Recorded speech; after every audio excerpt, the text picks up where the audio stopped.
இந்தியாவில் இ-காமர்ஸ் சேவை நிறுவனங்களில் அமேசான் முன்னணி நிறுவனமாக செயல்பட்டு வருகிறது. அமேசான் நிறுவனத்தில் மொபைல் போன்கள், மின்னணு சாதனங்கள், ஆடைகள், வீட்டு உபயோகப் பொருட்கள், அழகு சாதன பொருட்கள், குழந்தைகளுக்கான பொம்மைகள், மருந்து உள்ளிட்ட பல்வேறு பொருட்களையும் நாம் ஆர்டர் செய்து பெற்றுக்கொள்ள முடிகிறது. அமேசானில் மார்க்கெட் பிளேஸ் கட்டணம். அமேசான் நிறுவனம் தன்னுடைய வாடிக்கையாளர்களுக்கு அதிர்ச்சி அளிக்கக்கூடிய ஒரு தகவலை தந்திருக்கிறது.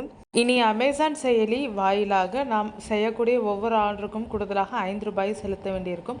அமேசான் நிறுவனம் தங்கள் செயலி வாயிலாக எடுக்கப்படும் ஒவ்வொரு ஆர்டருக்கும் ₹5 மார்க்கெட் பிளேஸ் கட்டணமாக வசூல் செய்ய இருப்பதாக அறிவித்திருக்கிறது. அமேசானில் பிரைம் உறுப்பினர்களாக இருப்பவர்களுக்கும் இந்த ₹5 மார்க்கெட் பிளேஸ் கட்டணம் பொருந்தும் என அமேசான் நிறுவனம் கூறியிருக்கிறது.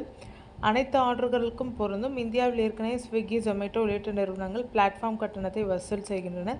தங்களுடைய செயல்பாட்டு செலவினங்களுக்கு இந்த கட்டணம் வசூல் செய்வது மிகவும் முக்கியம் என இந்த நிறுவனங்கள் கூறி வருகின்றன. இந்த சூழலில் அமேசான் நிறுவனமும் அதே பாணியை பின்பற்றி ₹5 மார்க்கெட் பிளேஸ் கட்டணம் அனைத்து ஆர்டர்களுக்கும் வசூல் செய்யப்படும் என தெரிவித்துள்ளது. ₹5 கட்டணம் கட்டாயம். நாம் எவ்வளவு தொகைக்கு ஆர்டர் அமேசானில் புக் செய்தாலும் கட்டாயம் அத்துடன் இறுதியில் ₹5 மார்க்கெட் பிளேஸ் கட்டணமாக சேர்த்துதான் மொத்தம் நாம் செலுத்த வேண்டிய தொகையை காட்டும் என தெரிவிக்கப்பட்டுள்ளது. இது தொடர்பாக அமேசான் நிறுவனம் வெளியிட்டுள்ள அறிக்கையில், இந்த மார்க்கெட் பிளேஸ் கட்டணம் என்பது அனைத்து வாடிக்கையாளர்களுக்கும் பொருந்தும். வாடிக்கையாளர்களுக்கு சீரான மற்றும் மிக சிறந்த ஒரு ஷாப்பிங் அனுபவத்தை தருவதற்கு இந்த கட்டணம் என்பது தேவைப்படுகிறது. முதலில் ஜொமேட்டோ, ஸ்விக்கி ஆகிய நிறுவனங்கள் தான் தங்களுடைய செயலிகள் வாயிலாக இதுபோன்ற பிளாட்ஃபார்ம் கட்டணங்களை வசூல் செய்ய தொடங்கினர்.